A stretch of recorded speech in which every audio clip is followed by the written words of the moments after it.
Welcome Prince Institute, exercise number 453, sir Kailash Chandra at the rate 100 words a minute. Ready?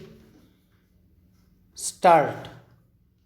Sir, in August, when the food minister spoke on the food debate, he underlined the necessity for a clear demarcation between the functions of the Union Food Ministry and the food departments in the states.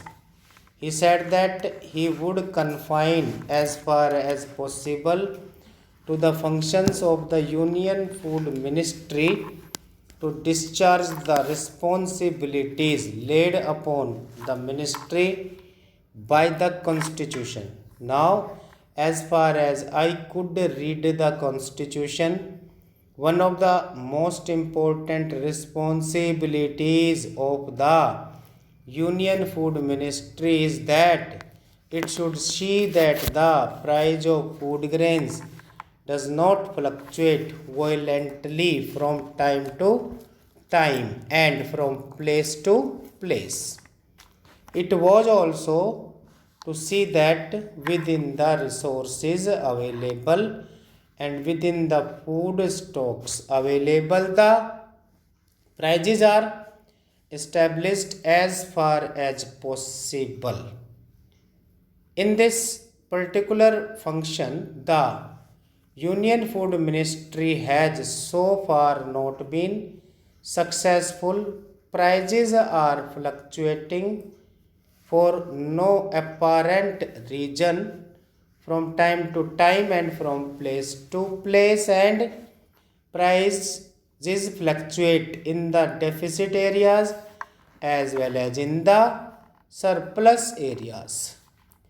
Prices fluctuate during a period when we have a bumper crop as well as during a period when there is a deficit in production.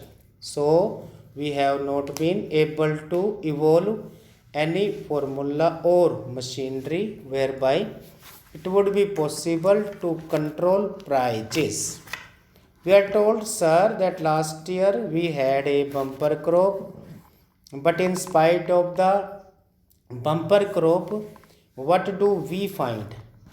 In spite of a bumper crop, prices continue to fluctuate, and it is a matter for concern. Since 2011, prices have a tendency, I am talking about food prices, to harden at higher and higher levels.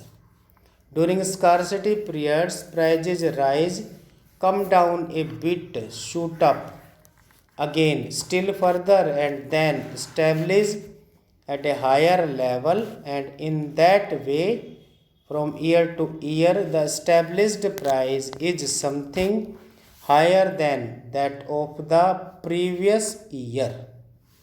This being the situation, it requires some consideration as to how we are going to meet that situation.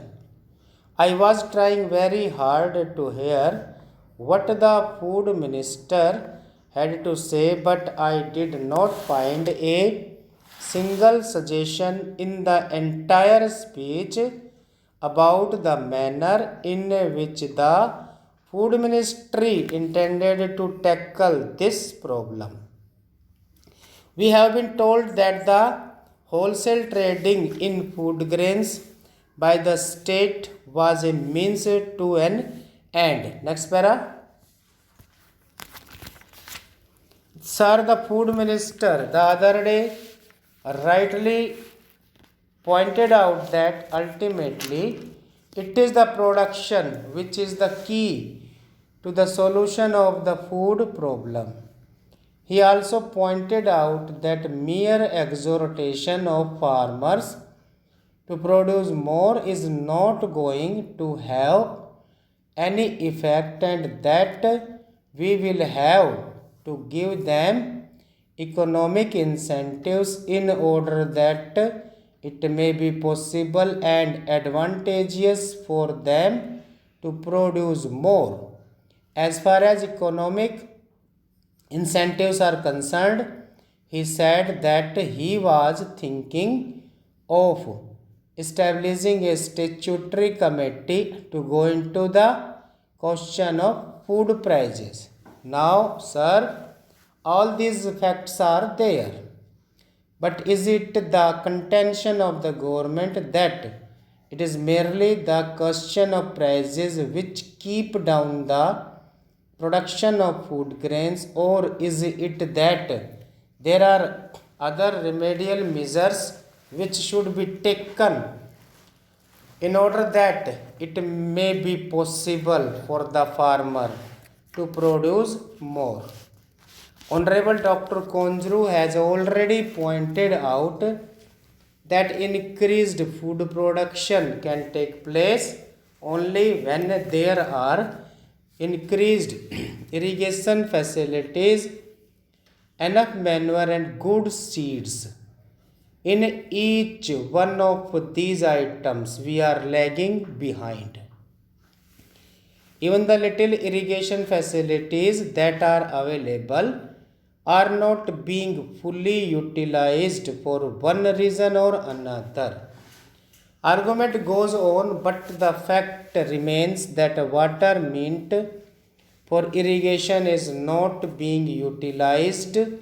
It is impounded for no purpose whatsoever. What are you going to do? Are you going to continuously argue about what is right and what is wrong? Or are you going to take some positive steps to see that all the irrigation facilities that are available are fully utilized and more facilities are created? The same is the case with reference to manure. We have been told that there is not enough manure and that the food ministry is arguing with the finance ministry for more foreign exchange to be made available so that more manure could be produced and so on.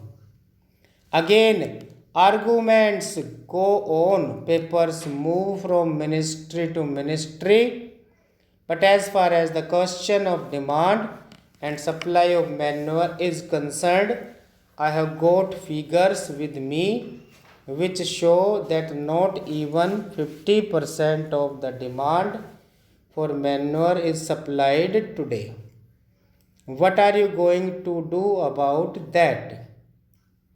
These are problems as far as production is concerned, but to my mind, the still more important problem is the problem of organization in the rural areas.